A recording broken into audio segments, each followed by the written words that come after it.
नमस्कार, आप सभी का स्वागत है आपके अपने YouTube चैनल में जिसका नाम है साहित्य सौंदर्य।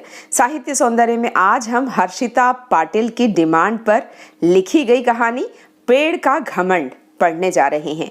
और अब जो विद्यार्थी चैट बॉक्स में अपने विषय लिखेंगे उनके नाम मैं यहाँ से अनाउंस करूँगी कि ये उनके लिए खास लिखी गई कहानी है।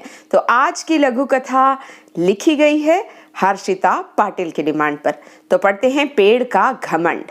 पेड़ को एक बार घमंड हो गया, कहने लगा, भाई बादल, मेरे जैसा परोपकारी दुनिया में कोई भी नहीं हो सकता।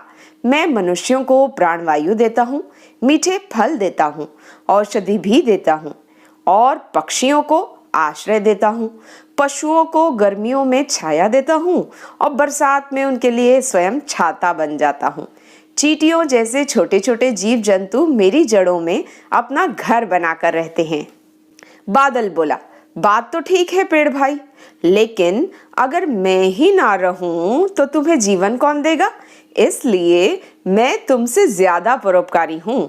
उधर से इठलाती हुई हवा आई और कहने लगी, मैं तुम्हारी बातें सुन रही हूं। मेरे बिना तो पेड़ पौधे पशु पक्षी मनुष्य सभी का अस्तित्व शून्य है।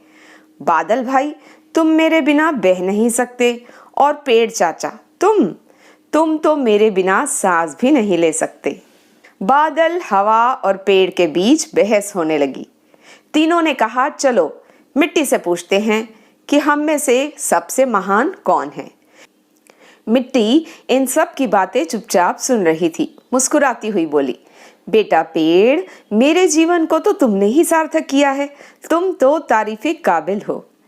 फिर वह बादल से बोली, बादल भाई, तुम तो हम सब पर प्रेम की बारिश करते हो, तुम्हारे तो क्या कहने। और मेरी प्यारी बेटी हवा, तुम तो कमाल हो, तुमसे तो सबकी सांसें चलती है। हवा बोली, हम सब की तारीफ तो तुमने कर दी, अब अपना भी तो हाल सुनाओ। मैं तो मिट्टी थी, मिट्टी हूँ और मिट्टी ही रहूंगी। मिट्टी जिसके बिना जीवन असंभव है, उसकी विनम्रता को देखकर तीनों की अक्ल ठिकाने आ गई और पेड़ का घमंड मिट्टी में मिल गया। इस लघु कथा से हमें यह शिक्षा मिलती है कि हमें घमंड कभी भी नहीं करना चाहिए। जिस प्रकार मिट्टी सब कुछ सहती है फिर भी उसमें घमंड नहीं है, इसीलिए क्योंकि यह पूरी दुनिया एक चेन बनाकर चलती है। जो कर्म हम करते हैं उसका लाभ किसी और को मिलता है और दूसरे जो कर्म करते हैं उसका लाभ हमें मिलता है। इस प्रकार समस्त सृष्टि अपने अपने कर्मों में व्यस्त है, तो हम जो अच्छे कर्म करेंगे उसी का लाभ हमें प्राप्त होगा।